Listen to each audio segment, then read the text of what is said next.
Salut à tous, c'est Axel de testmobile.fr et si nous avons pu prendre en main réellement, puisqu'on a acheté l'iPhone 6 Plus, on s'est contenté de le prendre en main à l'Apple Store tout simplement, puisqu'on n'a pas pu le prendre en main avant. Alors pour ceux et celles qui n'ont pas l'occasion d'y aller, on vous propose d'avoir un petit aperçu à travers cette vidéo. Donc côté design, c'est la même chose que l'iPhone 6 en juste plus grand, donc avec la particularité d'avoir un bouton on-off verrouillé déverrouillé qui se situe sur le côté droit. Là on voit, je fais un petit peu le tour de l'appareil, c'est exactement la même chose que le 6 avec des nouveaux boutons pour la gestion du volume, et ce design va un petit peu différent, plus arrondi.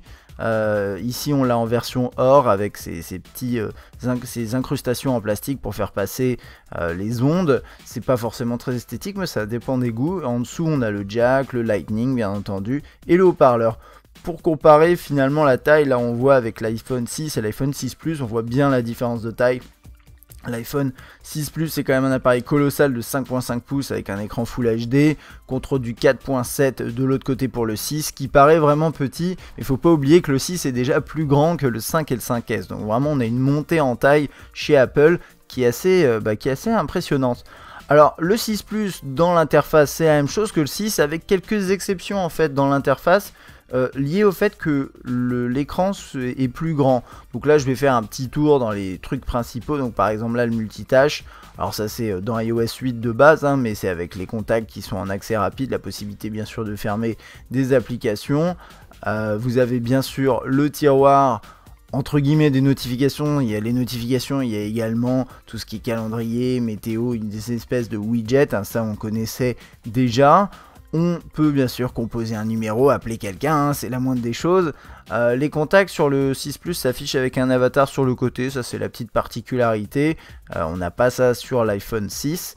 Et puis après pour le reste, les contacts c'est beaucoup plus classique, il n'y a rien qui s'affiche en mode paysage ou ce genre de choses. Quand on compose un numéro, on a bien sûr des propositions liées à votre liste de contacts. Alors sur l'accueil, vous pouvez passer en mode paysage, ça c'est une petite nouveauté. Pourquoi pas, ça peut avoir un intérêt si vous utilisez beaucoup votre iPhone de côté comme ça, et puis un grand écran, ça peut être utilisé de cette façon-là. Tout ce qui est email, là par contre on a un mode colonne avec les emails, les sujets d'un côté et l'email, le message en tant que tel de l'autre côté. Alors ça c'est vraiment intelligent, c'est pas nouveau dans l'univers de smartphone, c'est issu plutôt des tablettes, mais c'est plutôt sympa. Dans les messages, là pareil, on a les avatars sur le côté et également un mode en colonne qui est plutôt agréable si vous avez vraiment beaucoup de messages à gérer. Et bien sûr les messages après s'affichent avec un système de bulles qu'on connaît bien de chez Apple et même qu'on retrouve un petit peu partout.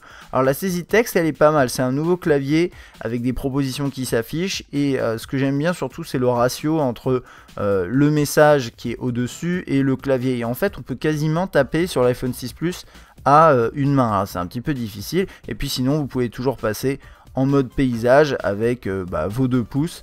C'est possible. Le calendrier est bien fait, c'est le même un petit peu que dans la version 7 d'iOS, mais avec par contre sur le 6 Plus un mode colonne pareil quand vous passez en mode paysage, qui est plutôt pratique pareil si vous avez beaucoup d'activités. Et au niveau de l'appareil photo, on a des nouveaux modes. Alors on retrouve bien sûr photo, carré, panoramique, le mode vidéo, mais on a également maintenant un mode ralenti à 240 fps max et un mode accéléré. Et ça peut être vraiment intéressant si vous êtes un petit peu créatif. On enregistre une vidéo ou une photo en appuyant sur le bouton tactile, ça c'est classique, et la capture se fait rapidement. L'application météo n'a pas changé, et sur un grand écran c'est toujours agréable. Pareil pour tout ce qui est galerie, ça n'a pas vraiment évolué. Il y a le tri par les collections en fonction du lieu et de la date. Vous pouvez ensuite rentrer dans les différents albums, et c'est vrai que sur un écran de cette taille là c'est assez agréable de visionner ces clichés qui ont été capturés ou pas avec l'appareil bien entendu. Et au niveau des vidéos pareil, on peut regarder des vidéos, les vidéos capturées bien sûr avec le smartphone, ou les vidéos que vous aurez téléchargées sur iTunes ou autre chose. Et sur un écran de cette taille là ça prend une ampleur intéressante. Bien sûr sur l'iPhone 6 de base, on va dire le 4.7, ça reste intéressant. 4.7 c'est une très bonne taille d'écran.